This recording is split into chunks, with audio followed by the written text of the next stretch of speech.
Okey, baik, kita review pula perlawanan di antara pasukan Kuala Lumpur City FC menentang pasukan Melaka United yang juga berkesudahan 1-1. Tetapi kita dapat lihat bagaimana pasukan Melaka sebenarnya lebih banyak menguasai perlawanan di awal-awal permainan. Minit yang ketiga, Nordi sudah pun melakukan percubaan ke arah pintu gol dan inilah dia. Kita lihat dulu. Wow, satu sepakan percuma yang cukup menarik daripada Adriano Narciso untuk pasukan Melaka United mendahului pasukan tuan rumah 1-0. Dan selepas itu kita lihat bagaimana deretan peluang antaranya menerusi Manuel Ott minit yang ke-19. Tapi selepas itu, okey, kita tengok dulu kedudukan dan juga situasi jaringan ini. Glancing header yang cukup menarik daripada Zafri Yahya minit yang ke-27. Satu jaringan yang saya kira cukup menarik yang akan kita bicarakan nanti. Dan kemudian Adriano di penghujung separuh masa yang pertama dapat melakukan satu percubaan yang ditolak keluar oleh penjaga gol. Di separuh masa yang kedua, pasukan Kuala Lumpur menerusi J. Parthiban memperolehi peluang minit yang ke-47 dan kemudian Melaka mempunyai satu lagi peluang terkena palang daripada Norde minit yang ke-54 dalam keadaan cuaca hujan di Lembah Kelang. Dan kemudiannya Paulo Josue minit yang ke-82, satu percubaan sepakan percuma. Kedudukannya 1-1 di Ceras. Sebelum saya terlupa, ramai yang bertanya saya pakai baju apa. Lion King Pele, Living Legend, menyerahkan kepada saya pada 2016 di Rio. Saya tipu, saya beli semalam. Okey. Kita buat lawak sikit tengah malam ni kan. Jangan serius sangat. Tapi walaupun pun sebenarnya, ini satu lagi perlawanan yang cukup menarik untuk kita bicarakan. Dua pasukan yang hari itu kita dah bincang, Mawi. Dua pasukan yang dah lama sangat tak main dekat semi-final. Semangat dia sangat berkobar-kobar. KL berpuluh tahun. 29 tahun. 29 tahun. Melaka pun sama. Yeah. Jadi kedua-dua pasukan ini, dia punya eagle itu lain macam. Syarum Kalam. Betul. Kalau kita lihat cara dia orang sebelum semifinal pun kedua-dua pasukan memang nampak hype dia memang sangat tinggi. Kembalinya mereka dalam semifinal dan pada perlawanan malam ini juga kedua-dua pemain bermain boleh dikatakan attack defend memang baik. Yeah. Dan kalau kita tengok statistik pun 45, 55 dan sangat rapat lah. Bagi saya fight kedua-dua game malam. Okey, selain daripada rekod terlalu lama tak berhasil separuh akhir, semangat yang datang entah daripada mana untuk mereka berperang di atas padang. Apa lagi sebenarnya yang nak cerita Melaka dulu yang saya tak tahu nak letak Melaka ni macam mana sebab suddenly especially dalam saingan Piala Malaysia lah kan, ramai yang mungkin memandang sinis Zainal Abidin Hassan sebelum masuk ke peringkat kumpulan suku akhir dan juga semifinal. Tapi macam mana cakap Melaka ni? Miracle lah. Mawi. Okey. Awak sampai pejam mata. I'm speechless. Okey. Itu awak kena tanya terus kat Zainal Abidin tu. Okey, saya tengok Melaka apabila open window, pertukaran pemain, dapatkan pemain balik, susun balik. Masa tu betul Zainal masa tu tengah struggle, dia tak nampak apa sebenarnya jelas yang ada dekat tim Melaka ni semua. Tapi ada perubahan berlaku. Bila perubahan berlaku tu, Akbar, saya puji ke semua first pemain import mereka. Apabila susunan tu, Sani Nordin, Adriano, Gomez dengan Manuel Ott. Ini sebenarnya pergerakan pemain yang di bahagian attacking, konsisten, tak hilang bola, menjaringkan gol, setting antara mereka, teamwork yang baik di bahagian attacking. Saya nak start pada itu dulu. Kemudian saya apabila pemain-pemain ini konsisten menjaringkan gol, mereka ada kelebihan daripada segi attacking, itu membuatkan imbangnya pasukan Melaka untuk jadi antara pasukan mencabar. Okey Syarum, kita terus pada game ni. Berbeza di Kuala Terengganu, pasukan tuan rumah lebih cepat adapt to the game. Skor minit yang ke-8. Yang ini terbalik. Pasukan pelawat yang lebih agresif, lebih cepat dapat adapt dengan perlawanan. Minit ketiga Nordi dah dapat try, minit ke-8 dapat free kick, masuk. Ya, sebenarnya kalau kita lihat approach pasukan Melaka sangat berbeza pada separuh masa pertama. Kalau kita lihat Pada masa pertama, pasukan Melaka statistik dia mereka menguasai permainan iaitu dengan 55%. Okey. So kalau kita lihat di tengah mereka seperti mana yang Asmawi katakan tadi, Adriano dan juga Manuel memang buat kerja kat tengah. Dia orang bermain bertukar-tukar hantaran dan juga banyak menggunakan di sebelah kiri dan kanan Kumarahan sekembalinya. Saya rasa bermula Piala Malaysia ni Kumarahan bermain dengan sangat baik bagi saya dan juga Sony Nordin. Itu sebenarnya yang membuatkan cara permainan mereka berbeza untuk Piala Malaysia ni. Okey, Mawi, KL ni dia sebenarnya dia terkejut ke apa? Sebab kita jarang tengok pasukan KL ni dia lambat dapat panas enjinnya. Sebab kita tahu taktikal Boyan Hodak ni dia lain macam sikit. Betul. Tapi malam ini ia sesuatu yang sangat, saya rasa mungkin KL juga terkejut dengan corak permainan yang sangat berbeza ditampilkan oleh pasukan Melaka, Mawi. Okey, yang pertama, dia tak ada penyokong ke bah? Okey, saya setuju itu juga. Apa yang berlaku kepada KL saya simpati dengan penyokong. Kena belajar daripada kesilapan kan. Saya bukan nak menidakkan apa penyokong tu buat. Akbar, diorang meraihkan setelah sekian lama Okey. kalahkan pasukan Betul. Selangor tahu. Ya. So bila masuk kat padang ceroboh dan ada undang-undang tu menyebabkan mereka tu. Kalau malam ni tadi ada penyokong, saya rasa akan naik lagi. Lain lah game tu. 50% KL menguasai automain. Itu cukup berbeza kat KL. Okey, itu bab penyokong. Tapi apa yang berlaku, pendekatan hari ini Melaka main apabila sebelum perlawanan Zainal cakap dia nak suruh pemain dia berdisiplin sebab main tempat lawan. The best thing, Melaka dapat gol melalui tambahan-tambahan cara mendapatkan gol, iaitu free kick, corner, penalti, throw in apa semua, selain daripada open game. So Zainal lakukan. Adriano ada rekod free kick 3 ke 4 gol dia shooting daripada luar Akbar. Itu dia punya trademark yang bagus. So ini dia menjadikan gol kesempatan daripada free kick tu.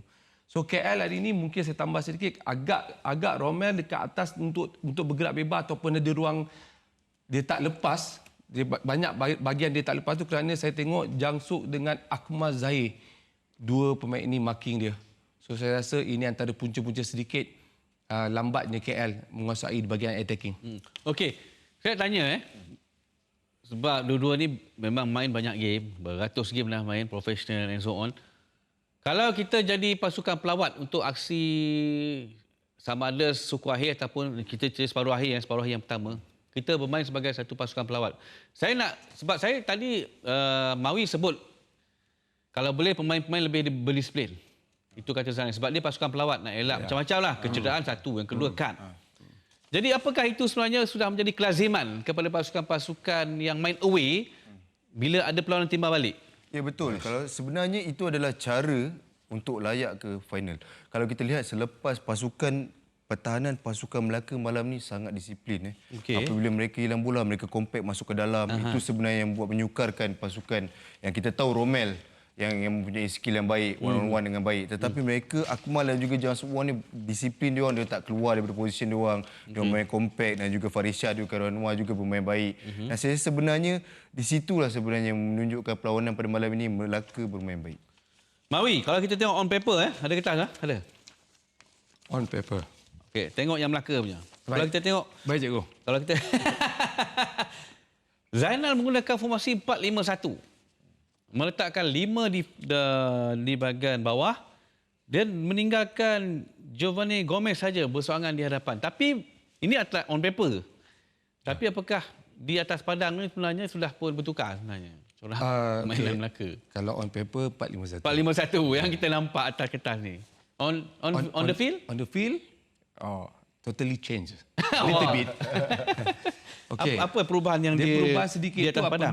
apabila selalunya bila begini, apabila tim lawan menguasai bola, kena duduk dalam formasi ini 4-5-1. Tapi Bila apabila lawan menguasai bola. menguasai bola, kedudukan ini akan jadi 4-5-1. Apabila tim Melaka menguasai bola atau melakukan serangan atau dapat bola, dia perubahan berlaku tu akan terlibatnya Adriano ataupun Manuel Ott di bahagian dua di belakang Gomez tu akan join Gomez masuk ke dalam untuk jadikan tambahan penyerang dekat dalam. Okey. Kerana kita dah lihat ini strategi Zainal apabila dipakai Sony Nordin dengan Kumaran untuk bergerak di flank sebelah kiri kanan, 3 pemain di bahagian tengah. So ini akan mengimbangi dan membanyakkan orang waktu pergi attacking dan jadi pertahanan. So ini sebenarnya tactical plan untuk macam awak cakap tadilah, main away macam mana nak main home macam mana nak main. So ini ada pendekatan yang saya rasa sesuai. Dan mereka, macam saya kata tadi, saya tambah tadi, bila mereka dapat gol bukan melalui open game, Melalui, set piece. melalui set piece. So itu kelebihan untuk mendapatkan gol dan mereka gunakan. Okey. Mungkin ada So, tambah? kalau kita lihat sebenarnya dalam betul apa yang Asmawi katakan tadi, 4-5-1 ketika bertahan, dan juga kita boleh lihat kadang-kadang ada di mana pasukan Melaka membuat serangan akan adanya 4-3-3, kadang-kadang 4-1-4-1. Itu sebenarnya melebihkan orang di bahagian hadapan, dan tetapi mereka akan meninggalkan 5 di bawah, iaitu 4 backline dan juga 1 defensive midfield. Itu sebenarnya yang saya katakan tadi betapa compactnya pemain pertahanan pasukan Melaka. Okey, tapi mereka bocor juga melalui jaringan Zafri Yahya pada minit yang ke-26, satu tandukan yang cukup menarik. Okey, baik, kita nak tengok kalau boleh rakan-rakan kita mungkin boleh playback baliklah jaringan yang dilakukan oleh Zafri Yahya pada minit yang ke-26. Kita nak lihat di manakah kedudukan pertahanan pasukan Melaka dan bagaimanakah larian yang dilakukan oleh Zafri Yahya sehingga mereka berjaya mendapatkan jaringan. Okey, kita tengok ni dahulu bagaimana gerakan sehingga pasukan KL dapat menyamakan kedudukan. Okey. Kalau kita dapat lihat pas ini mungkin ulang tayangnya sebelum mungkin Syarum Kalam dan juga Asmawi dapat mengulas tentang jaringan ini. Okey, ini satu gerakan. Satu cross di situ dan glancing header yang cukup menarik. Okey, sekali lagi kita nak tengok sampai puas-puas kita nak tengok jaringan Zafri Yahya, cantik sekali. Okey. Syarum mula dulu. Okey, sebenarnya kalau kita lihat di sini, sebelum ni mereka bermain betul dengan sangat compact. Tetapi ada satu pemain out of position, iaitu Khairul Anwar yang keluar tetapi di body charge oleh Zafri Yahya dan terjatuh. Di situnya adanya loophole di tengah. Di situnya kebijaksanaan Zafri berlari tanpa marking. Di situ kalau kita lihat satu crossing yang baik dari Paul Hozwe, dan dia tanpa marking buat satu glancing heading yang sangat baik. Okey, baik. Mungkin Mawi nak ulas tentang jaringan Zafri itu yang saya kira antara jaringan yang menarik jugalah. Kalau sebab dekat Terengganu satu gol tandukan, dekat KL satu gol tandukan. Zafri Yahya punya jaringan. Okey, bergerak sebelah kanan tapi letak posisi untuk menjadikan gol, tambahan pemain dapatkan gol untuk KL, saya rasa itu terbaik yang dilakukan oleh Zafri. Tapi sebelum Zafri dapatkan gol, saya bagi kredit kepada Paulo Joses yang hantar bola tu sebenarnya Akbar. Sebab antaran tu bukan antaran yang memaksa pemain tu berebut, tapi antara tepat kepada Zafri di bahagian near post. Saya Near rasa, post, ya. saya Yang rasa, belakang tadi siapa? Mungkin ada seorang lagi kat belakang tadi kan? Belakang Zafri tadi ada seorang lagi pemain di belah hujung. ya, Romel lah. Romel. Di bahagian ujung. So, sebab faktor ketinggian kena hantar bola crossing. Tapi Paulo hantar bola tu, ia semacam sukatan. Sedap rasa. Sebab dia tak perlu kena hantar bola tu supaya Zafri kena berebut, tapi hantar lebih kepada Zafri untuk menanduk bola. Dan Zafri pula sebelum perjalanan gol tu masuk, dia yang pergi challenge bola tu supaya Paulo dapat, dan dia lari ke tengah untuk tambah pemain dalam menjadikan gol dan dia skor. Kalau saya nak jadikan perbandingan mungkin macam Trent Alexander-Arnold hantar kepada Minamino lah untuk skor gol keempat pasukan Liverpool kan. Tapi dia pakai kaki kan. Contoh Contoh 4-1-4-0. Okey. Taktikal Boyan Hodak malam ni menjadi ya Syarum. Kalau kita nak compare kan dengan masa KL main peringkat kumpulan suku akhir, kita nampak taktikal Boyan masa tu superb. Tapi malam ni buku bertemu ruas. Namun apakah taktikal yang sama digunakan ataupun taktikal lain sikit memberi kesan malam ni kepada corak permainan KL? Saya rasa corak permainan tak berubah. Tak Dan banyak mereka berubah. hanya dibolosi di on set piece. Dan saya rasa itu ada kesilapan individu, iaitu Kevin Mendoza cuba untuk mencuri kan, tetapi dia ambil Fapo. Saya rasa sebenarnya itu saja kesilapan dia. Tetapi overall mereka masih lagi on track, dan saya rasa mengenali Coach Bojan Hodak, beliau ada ramuan untuk bertemu Melaka away. Saya tahu. Okey, baik. Kita lihat nanti dalam perlawanan yang kedua memang ada tekanan sebenarnya untuk pasukan KL dan juga pasukan Terengganu. Mawi, dalam pasukan KL ni antara siapa pemain yang menyerang? Kita tolak Zafri Yahya lah sebab dia skor gol. Of course, semua orang cakap Zafri Yahya penghidup peluang untuk pasukan KL lah kan. Tapi selain daripada Zafri Yahya ni, kalau pilih Zafri pun tak apalah. Pemain yang menonjol dalam perlawanan tadi untuk pasukan KL yang banyak menyumbang kepada pasukan. Okey, kalau mengikut perkiraan, saya tak nampak siapa-siapa boleh ni lah, tapi keseluruhan lah. Saya dapat tengok Paulo, Akram, Raya Lambert yang akan duduk di bahagian tengah akan dapatkan bola. Sebab Akbar kita dapat lihat bahawa kesemua pemain, itu pun saya cakap, pemain antara pasukan Kuala Lumpur, kesemua pemain ni dia tak duduk stagnan satu tempat. Dia punya bergerak, terima bola, receive tu. Okey. Kekerapan tu Maksudnya ada kepada mereka semua. bertukar posisi ataupun Tidak bertukar posisi, tapi pergerakan bergerak. Apabila satu pemain dapat bola, yang lain tu akan yang orang tak ada orang yang tak ada bola akan cari space, akan bergerak untuk terima bola. Ini salah satu sebenarnya kekuatan pasukan Kuala Lumpur. Okey. Okey. Akbar ada bola, saya tak ada bola, Syarul tak ada bola, tapi kita bergerak untuk Akbar hantar kat kita. So Okey. dia bukan duduk stagnan tunggu bola. Ya, ya. Kita akan move. Dia pasukan Kuala Lumpur. Ya, kalau sebenarnya 4 pemain di hadapan akan sentiasa bergerak untuk create space untuk dapatkan bola. Mereka bukan hanya datang menghalakan badan ke arah gol sendiri, tapi mereka akan cuba ke hadapan. Dan situ sebenarnya Asmawi katakan pergerakan-pergerakan mereka ni sebenarnya yang buatkan pergerakan attacking pasukan Kuala Lumpur ni lebih fluent di bahagian. Akbar kena tengok apa yang berlaku gol tu. Gol okey. Gol yang KL. pasukan Kuala Lumpur Zafri Yahya tadi. Okey, baik. Untuk pasukan Melaka pula. Sebab Melaka ni kalau kita tengok setiap posisi pemain-pemain itu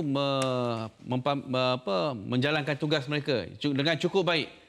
Tetapi sayang sekali satu tadi Zafri dapat menjaringkan gol tu mungkin ada berlaku kesilapan. Tapi untuk pemain-pemain pasukan Melaka United, kalau kita nak angkat, kita bukan nak angkat dia tinggi lah, kita nak melihat dia sebagai, kalau kita boleh anggap sebagai dia antara watak utama lah untuk pasukan Melaka United, Shalom. Bagi saya, 1% saya bagi Sonny Nordeh. Kalau kita lihat banyak pergerakan daripada dia, percubaan daripada dia yang terkena palang, terkena tiang, semuanya bermula daripada Sonny Nordeh. Mari, setuju?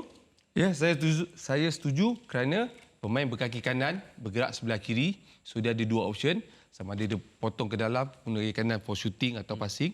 Ke kiri, ke kiri itu sebenarnya lagi pening kalau kita main defend kanan ni. Sebab dia bukan kaki kiri. Tapi dia bergerak tu, ruang ke kiri tu, dia akan masuk dan dia boleh buat cutback. So sebenarnya dia ada kelebihan daripada segi teknikal untuk pergi beat player. Okey, boleh ACL defender macam tu. Okey, tapi kan sebenarnya pressure, okey, sebab seronok nak cerita pasal game KL Melaka ni. Pressure dia sebenarnya pada siapa sebenarnya, Syarum? Bagi saya, Kalau sebelum game ni, pressure untuk tim mana sebenarnya? sebenarnya kalau nak cakapkan favourite, siapa favourite kita tak tahu. Bagi saya kalau nak cakap. Tetapi kita lebih kepada perlawanan pada malam ni sebenarnya favourite Kuala Lumpur sebab mereka bermain home dan dengan dia punya rekod kebal di rumah. dia tak kalah lagi. Tak Betul, kalah belum. lagi. Masih lagi tak kalah. Dan sebenarnya pada malam ni Kuala Lumpur. Tetapi bagi saya satu sama tu sebenarnya fair result.